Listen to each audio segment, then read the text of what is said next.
Bruh, I don't know if it's just me because I'm a range main or whatever, but whenever a defense DLC drops, no matter how good it is, the DLC just seems underwhelming. Carmicil Boruto is no different, even though he is potentially a better DLC than the broken Neji Hyuga DLC. But let's get into it. How good is the Carmicil Boruto DLC, and is he worth your money in this first impression DLC review?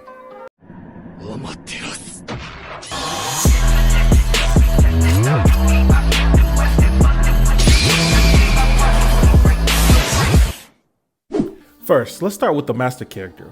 Boruto is a pretty decent master character. He has crazy survivability due to his high health pool and double substitution technique. His combos are on the better side of cast characters, as it isn't as floaty, and he is given a charge attack stun.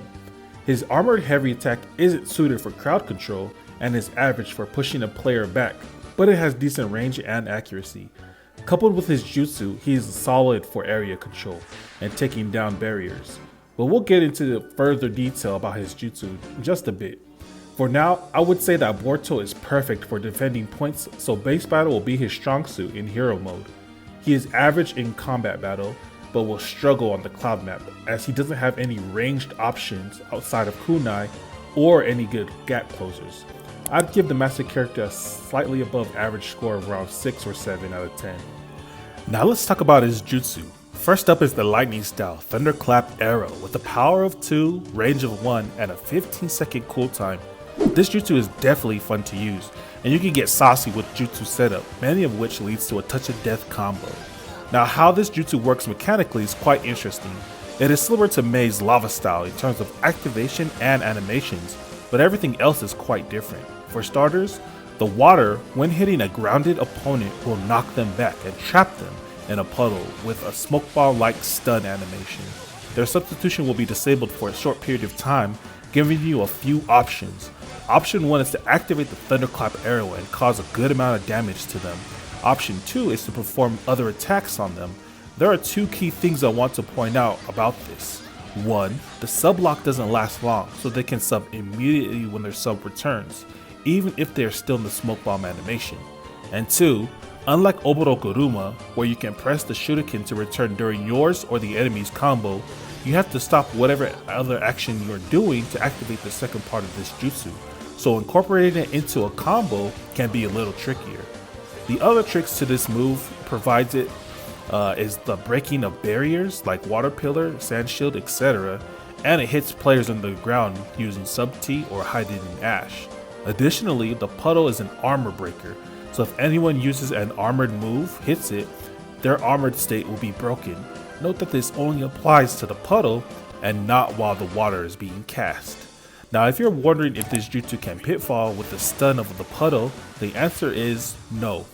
When hitting an airborne opponent, they will fly upwards. A few things can occur here. They will either fly upwards, then fall onto the puddle for a stun, fly upwards and recover before hitting the puddle, or get hit with both the water and lightning at the same time if this jutsu catches an opponent high up in the air.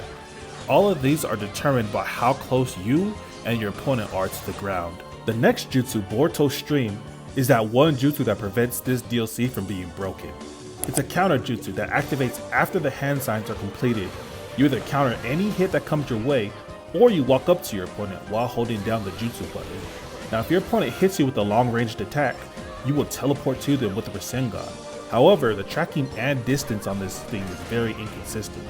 If your opponent uses a melee range attack or you walk up to them, they'll get stunned, giving this jutsu a lot better chance to connect. But with that being a power of 2 on the lower end and an 18-second cooldown, it's definitely a niche jutsu. The upside is that the Rasengan is not subbable, so they are guaranteed to be blown back a few feet. Karma Lynchpin is next up, and bruh, forget about anything else, this jutsu is broken. Firstly, the area this jutsu creates is like Mei's Mist Ultimate. Next, everything inside this area loses their jutsu and substitution while getting their secret technique sucked away. Additionally, all jutsu thrown outside of this has no effect on the user or his team whatsoever. And speaking of the user, while this jutsu is being cast, the user gets a crazy defense buff, even though they are immobile. They are also given the option to release this jutsu at any time, And once this jutsu is over, the user is buffed for about 10 seconds when they keep the defense boost and gain a crazy attack boost. Essentially, you can KO an enemy you catch with a basic combo string.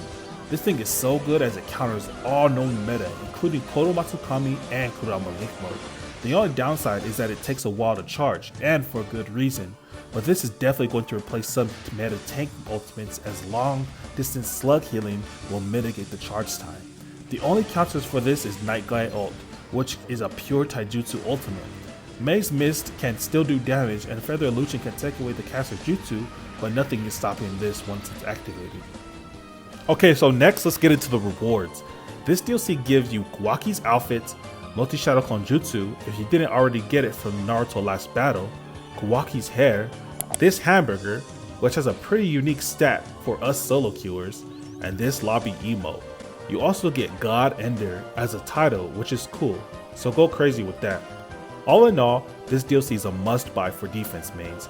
The ultimate is too good, and you can get some interesting setups with thunderclap arrow. It will definitely feel underwhelming at first, but trust me, you'll see its power soon as the community starts labbing more. And didn't I call it, they always add in new clothing that coincides with the DLC. In the files we have Jigen's outfit. If they confirm a 4th season, with the anime going where it is, you can definitely expect to finally feel the to Boruto part of the title. We'll see as the future of Naruto gaming is getting more exciting. But let me know down in the comment section below, what do you think of this DLC? And leave a like if you found this review helpful. I'll see you guys in the next one. Peace.